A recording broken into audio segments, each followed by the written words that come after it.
bevo.com. Tom, I love the fact that you just follow, your heart. Whatever you think is cool, you'll then explore and then you'll get curious about it and you'll get passionate about it. What advice would you give to somebody that's watching this that's thinking, I'm not particularly surrounded by passion in what I'm doing? What advice would you give to them to go and find their passion? Let me come at it from exactly the opposite way, which happens to be consistent with something I wrote 2 days ago. And I wrote it rude, and I said it was rude, and it was exactly related to your question. I said a lot of people criticize me for using words like wow a lot, and given my age and observations of humanity associated therewith, I will be the first one to acknowledge that there are such things as shitty days at the office and shitty weeks and shitty months and so on. But I said, let's look at it another way, which is more important to a 66-year-old than a 26-year-old, though I don't really think it's the case. I said, if it's true, and I'm not going to take you through the math because we don't have the time, if the average person gets up around 6:30, once you get out of your 20s, 6:30 in the morning and goes to bed at 11 o'clock at night, you're awake for 17 hours, and 2 or 3 of those hours is spent doing crap like a commute and so on, and that's irreducible fundamentally. So you're left with 14 hours, and there's some jobs where you work 9 to 5, but not that many of us. Let's just say that you work from 8:30 to 5:30.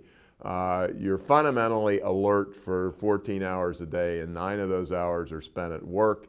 And my punchline is, if you piss away the work hours, you have quantitatively pissed away your life. I am delighted that your children and your spouse come before your work. But I'm still right. 9/14 of the day is spent at work, and if you spend the day, Dilbert is hilarious, but I hate it because of pure, raw, unmitigated cynicism. He's right, the situations are described right, we've all dealt with those kinds of situations, but it's your life. Tom, some management gurus focus on just one or two things, but I guess you're known for being adaptive. In other words, whatever is hot right now, or indeed on the horizon, that's what you're focusing on. So can you just tell me, is there one reoccurring or consistent strand to all of your teachings?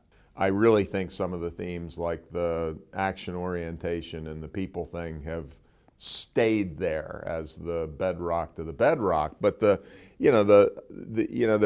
are two directions to taking in giving the answer. It was an interview actually in Vanity Fair, and somebody asked Mike Bloomberg, the mayor of New York, a question, and he said, I think my number one attribute is being curious.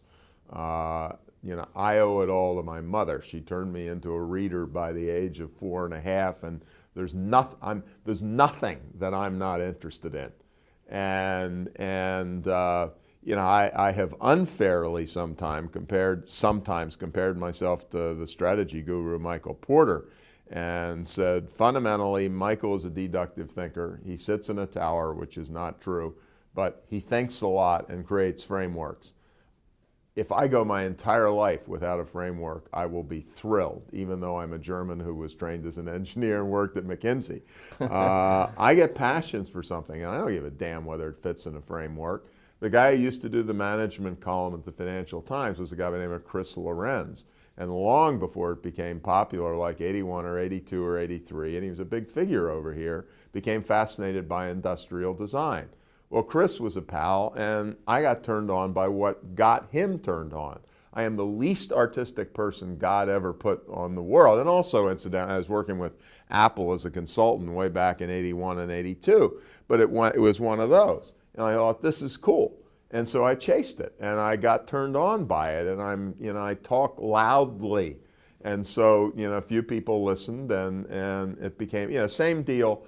If we had hours instead of minutes, I would talk to you about the reason I've gone after this marketing to women as leadership with a total passion for the last 13 years. And it came out of one meeting that was called by the woman who ran my training company back in '96. And I was just stunned by what I was hearing. You know, it was a meeting with a bunch of phenomenally competent professional women who own companies, and also the woman who was the first Indy 500 female driver and so on. And they spent 3 hours, no pain, no passion, no tears, talking about the way nobody served women's needs in the marketplace, and the average provider of services or products, doctors and lawyers and financial advisors, let alone car salesmen, treated them as brainless individuals. And so it turned me on. And so I spent 13 years on the topic. You know, I think if we had enough time, I could construct some convoluted chain that would take it back to somewhere else, but I did it because I thought it was cool. Awesome. And back to your very first question about pissing me off, I fall in love with things that to not do them is stupid.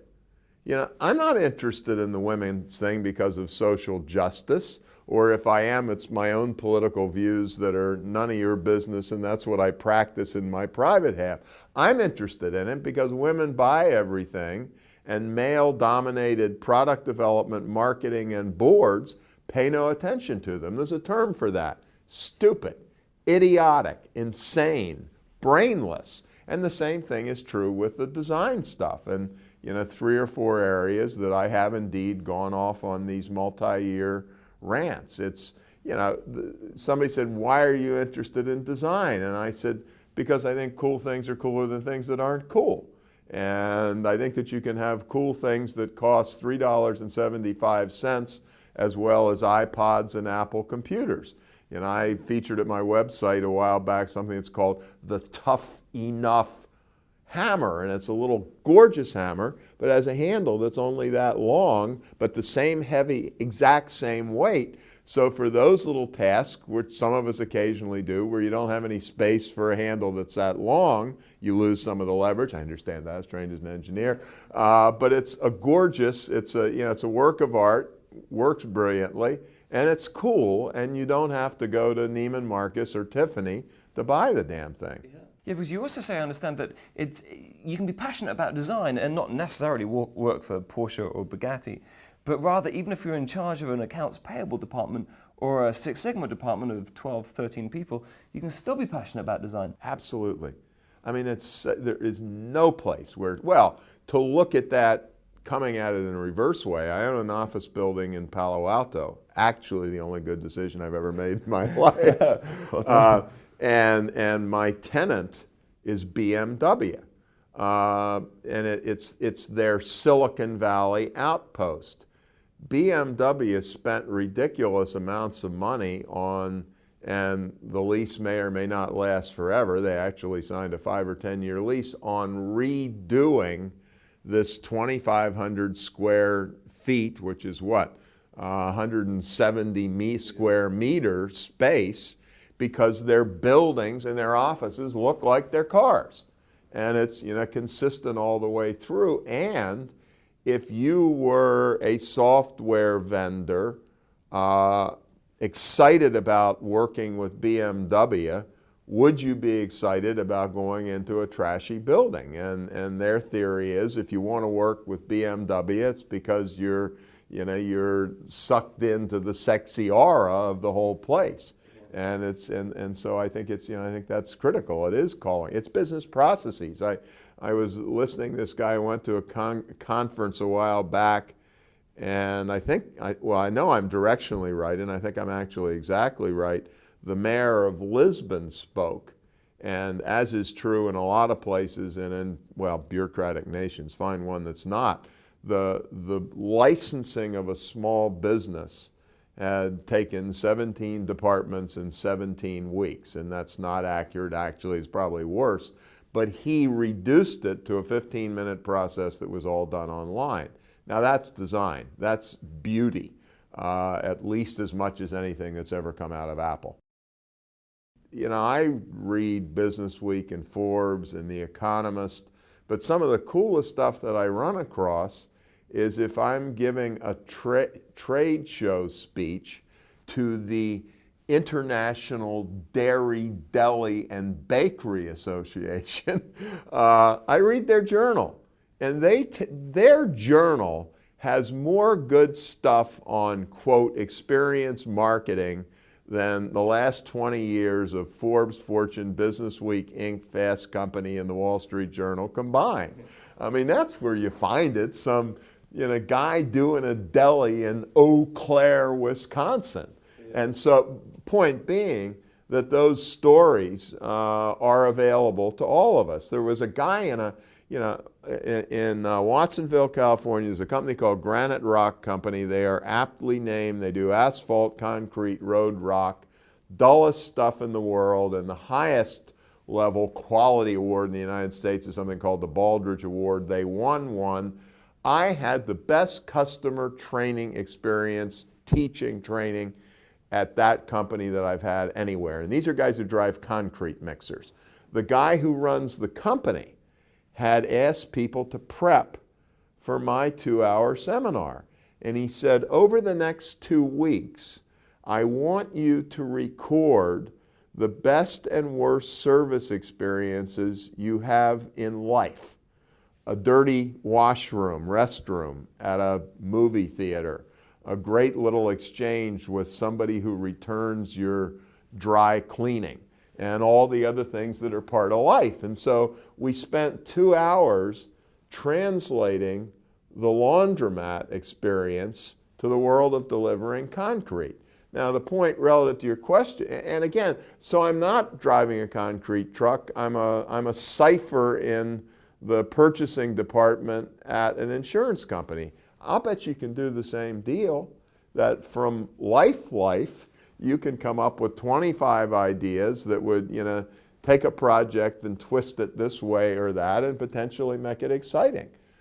So, if you're curious, if you read, if you pay attention to what's around you, life is a learning experience that can be translated. And then when you do this little stuff, it can turn on others.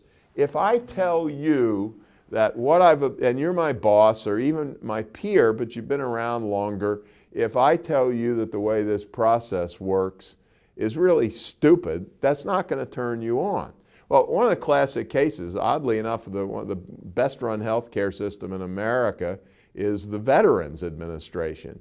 And among other things, they went to the electronic medical records thing earlier than others. You know where it came from? There was this guy who was like the number 2 guy in the Veterans Administration hospital system, and he was out visiting a Veterans Administration hospital, and this woman who was a lower level employee, I don't know whether she's a nurse's aide or something like that, he was doing his managing by wandering around MBWA bit, and he was talking to her, and she said to him, I was just in Burger King, and why can't we scan stuff the way they do? Light bulb goes off. 5 years later, back to an earlier question of yours, a lot of time, a lot of energy, a lot of hard work. The VA, within the context of American healthcare, is leading the world. And it's a woman who said, why can't we do Burger King in the hospital? And, the wow is available if we just pay attention. I mean, again, like everything easier said than done. I think the textbook definition of creativity is people who bring experiences from one place into another place with some degree of ease. They aren't necessarily the people who have the highest IQs, but they are the people who deal comfortably with the largest and highest standard deviation database to some extent. Right. But at least we can get it to the point where you're the boss and you're running a housekeeping department, and you say to your group of people, you say, come on, you do 100 things a week. Bring me a cool idea. Coolest idea at next week's meeting gets a $50 gift certificate to Obesity World, the fast food environment. But why not?